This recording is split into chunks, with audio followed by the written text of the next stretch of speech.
आम्हाला काय न्याय आहे का नाही? वाड्याला आजपर्यंत 3 तारखा दिल्या तहसीलदार साहेब थोडक्यात मॅनेज येतं. मी आज बोलून घेतलं सगळ्याला. शेतकरी सकाळी 9ला येऊन बसलेले 6 वाजेपर्यंत वाढवत गेले साहेबांची. 3 वेळ झाले. मग ही नेमकं काय आम्हाला न्याय मिळेल का नाही या जगात? एवढं झाले का आम्ही आता बाटल्याच घेऊन तिथं आम्ही आत्महत्याच करणार. बस आम्हाला पर्याय नाही आता ह्याच्यावर. बुजून काही गाव गुंड वाडी रस्त्याचं 2 वेळेस सारी केलेली रस्ता झालेला सारी अडकून वैयक्तिक पाणी जाणून पाणी पावलं. सोलापूर जिल्ह्यातील मोहोळ तालुक्यातील खुनेश्वर या ठिकाणी प्रचंड पाऊस झाला आणि या ठिकाणच्या शेतकऱ्यांना गेल्या अनेक महिन्यापासून त्या पावसाच्या पाण्याचा त्रास होतो. येथील जे प्रशासन आहे त्या प्रशासनाला त्यांनी सातत्याने विनंत्या केल्या, अर्ज केल्या, निवेदन दिले, परंतु जे गेंड्याची कातडी पांघरून प्रशासन बसलेलं आहे त्याला जाग येताना आपल्याला दिसत नाही. या शेतकऱ्यांचं प्रचंड असं नुकसान होतं. त्यांच्या घरात देखील पाणी जाते. त्यामुळे हे शेतकरी प्रचंड वैतागलेले आहेत, त्रासलेले आहेत. आपल्यासोबत हे शेतकरी आहेत. नेमके यांच्यावर ही परिस्थिती का ओढवली हे जाणून घेणार. काय सांगाल? आपलं नाव काय आणि ही स्थिती कशामुळे झाली? मी समाधान चव्हाण, खुनेश्वर, पावस्ती. जाणून बुजून काही आमच्या बावकीतली काही गावगुंड ह्या लोकांनी वाडी रस्त्याचं पाणी सरळ खाली वाड्याला जातं ते पाणी जाणून बुजून आमच्या पावस्तीमध्ये सोडल्यात आलेलं आहे. ते पाणी आमच्या घरात जाऊन कांद्याचे, जनावरांच्या वैरेचे पूर्ण नुकसान झालेलं आहे. आम्ही शासनाला अर्ज केले, विनंती केली, तरी शासन आमची काही दखल घ्यायला तयार नाही. आता आम्हाला आणि आमचा जुना सांडवा त्या ह्या शेजारच्या लोकांनी अडविल्यामुळे त्याच्यामुळे बी आम्हाला पूर्ण पाणी आमच्यात खाली शेतामध्ये घुसलेलं आहे. त्याचाही त्रास आम्हाला भरपूर झालेला आहे.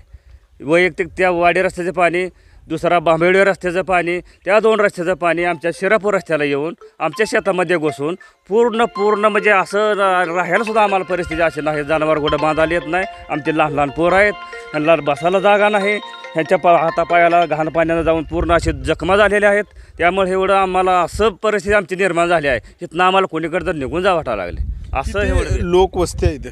साधारणतः 100 एक लोकवस्ती आहे.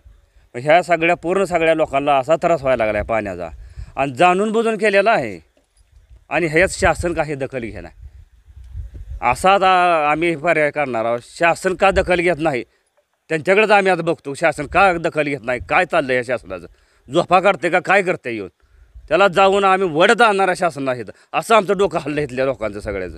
अशी परिस्थिती झालेली आहे आमच्या इथं.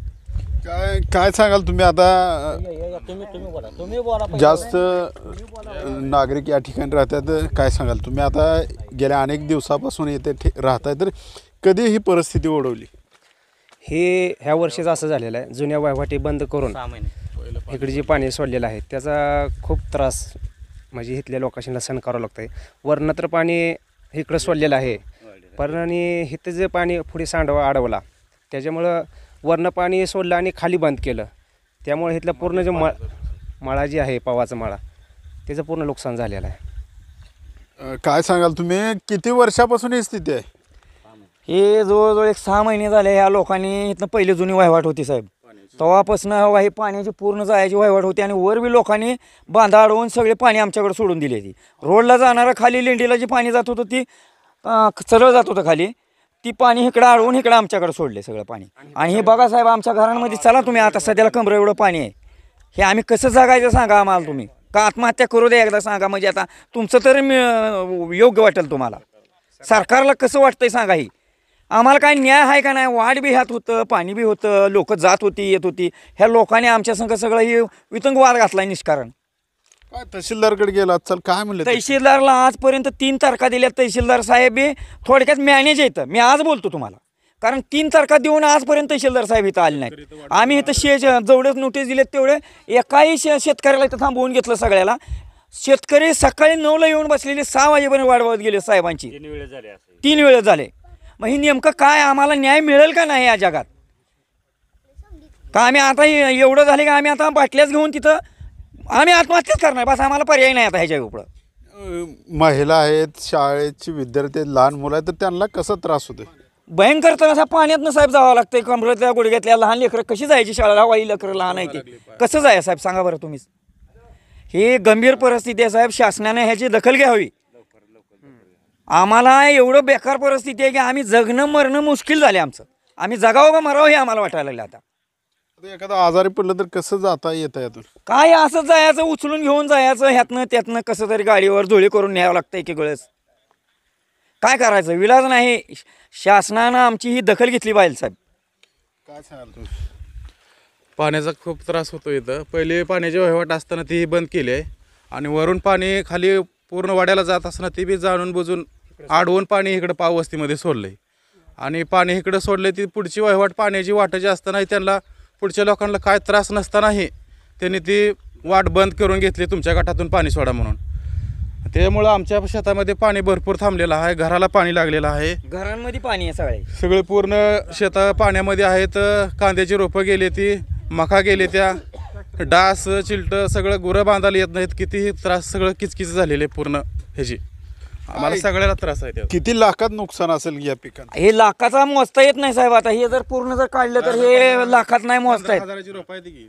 हे लय रोपं टाकलेली. सरासरी इथं जवळजवळ ह्या सगळ्या पाववाल्या लोकांचं एक 50 एकर नुकसान आहे हे क्षेत्र आहे. सरासरी. काय शेतांचं कसं नुकसान? शेतांचं असं नुकसान झालेलं आहे.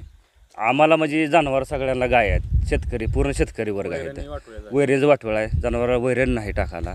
आजूबाजूला काय पाणी अडवल्यामुळं आणि महत्त्वाचं वाट अडवल्यामुळे पुढं वाट म्हणजे जनावराला मला जायला सोयीना वैरण टाकायला, अशी परिस्थिती या लोकांनी केलेली आहेत.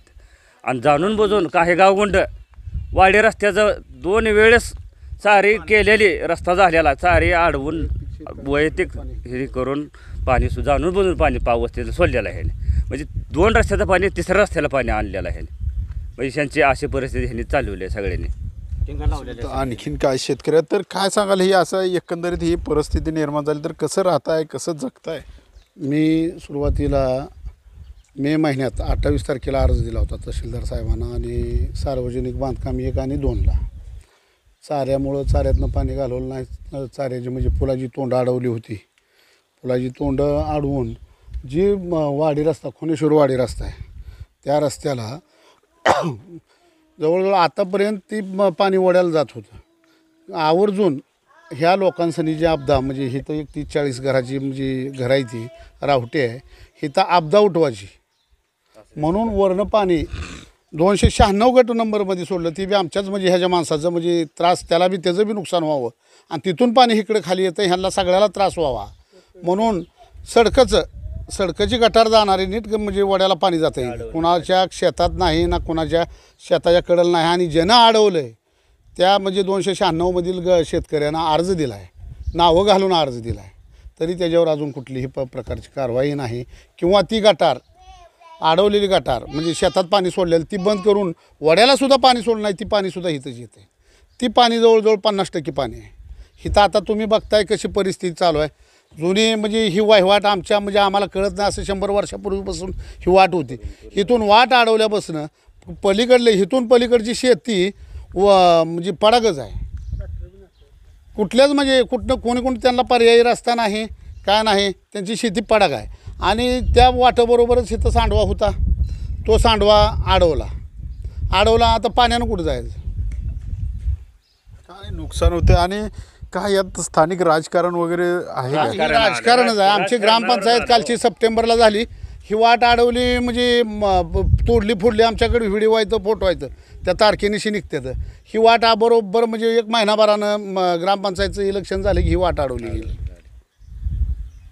वाट अडवली, सांडवा अडवला. पाणी कसं म्हणजे सुरुवात आता मे महिन्यापासून आतापर्यंत इथलं किती जण तरी आली म्हणजे पाणीच येत नाही. एवढं जे पाणी आहे तेवढं आहेच. ह्या पाण्याचा इतका त्रास होतो आहे. लेकरं म्हणजे म्हातारी माणसं ही तिसं आजारी पडते ती, म्हणजे दवाखानासारखा चालूच आहे. वाघाची इथं पंचायत आहे. घराकडं म्हणजे इथनं उठून गावात जायचं म्हणलं तरी अंगावर काटा येते. अशी परिस्थिती निर्माण झाली. तुम्ही आता इथं वर्षानुवर्षे राहताय, तर यापूर्वी होतं का असं कधी? असं कवाच घडलेलं ना. मला जसं कळतं आता 70-80-70-75 वय आहे माझं. रात्रभर झोपला ना आम्ही इथं. माझी 2 नातू आहेत, माझी सून आहे, माझा पोरगा आहे. हे जायला ही पूर्वीपासून जुना सांडवा होता. ह्या 6 महिन्यापासून उन्हाळ्यातनं ह्याने आडवीला, ह्याच्यामुळं समजा लोकाला त्रास हो. आणि हिकडं समजाने पाणी जाणून बुजून आणून इथं सोडलं आणि लाखो रुपयानं कुठीची नुकसान झाली समजा मला. आणि हे काय समजा गुंड जायचं चालवायला गेलं, काय करायला गेलं तरी कोण दखल घेणार. आम्ही 4-8 दिवस शेलपाटी केलं मोहळा तहसीलदारकडे जाताय सारखं तुम्ही अर्ज दिले गेला 3-4 वेळा गेला दिवस बसून आला तरी ती दखल घेण्यात आमची हां काय नोटिसा काढल्या म्हणतात काढले ती नोटीस आल्या त्याशी वाट बघत बसला तरी बी आली समजी 30 जण थांबली होती गावात तरी बी आली हां 34 जण आता तुमच्या शेतकऱ्यांची पुढील भूमिका काय असणार काय नाही आम्हाला शासनानं हा रस्ता मोकळा करून द्यावा आणि पाण्याची वायवाटची पहिली सुरुवातीपासून होती तिथून पाणी घालवावं म्हणजे तो सांडवा मोकळा करावा ही अडचणच निर्माण होणार नाही. आता तुम्ही बघितलं प्रत्यक्षात घराने कसं पाणी शिरलं रात्रभर आमची म्हणजे लहान मुलं आहे ती म्हातारी माणसं आहे ती वडील आमचं अंदायचं काय दिसत नाही काय धोका फेका झाला तर काय करायचं घरात पाण्याची स्थिती अशी रात्रभर म्हणजे आमची ही 2-4 घरं पाण्यातच होती झोपलीच नाही ती पाणी काढायचं चालूच पाणी म्हणजे यायचंच भरायचंच असं म्हणजे घरं पूर्ण भरली. आपण जर पाहिलं तर या शेतकऱ्यांचा एकच टावा आहे प्रशासनाकडे सातत्याने अर्ज केले निवेदनं दिले परंतु प्रशासन या ठिकाणी लक्ष देत नाही आणि त्यांनी नोटिसा देखील काढल्या असल्याचं हे शेतकरी सांगतात. आम्ही दिवसभर वाट पाहिली परंतु जे प्रशासनातील अधिकारी आहेत ते या ठिकाणी आलेले नाहीत. या शेतकऱ्यांची या नागरिकांची एकच मागणी आहे की आम्हाला या पाण्यापासून मुक्त करावं. हे पाणी नैसर्गिकरित्या ज्या ठिकाणाहून जात होतं तो जे अडवलेला आहे सांडवा तो खुला करण्याची देखील मागणी केलेली आहे. रस्ता देखील त्यांनी या रस्त्याची देखील मागणी केली तो सुद्धा खुला करण्याची मागणी केली परंतु प्रशासन काय निर्णय घेतं यावर देखील या शेतकऱ्यांचं भवितव्य अवलंबून आहे. या शेतकऱ्यांचं कोट्यवधी रुपयाचं नुकसान देखील झालेलं आहे. BCG न्यूजसाठी अशोक कांबळे सोलापूर.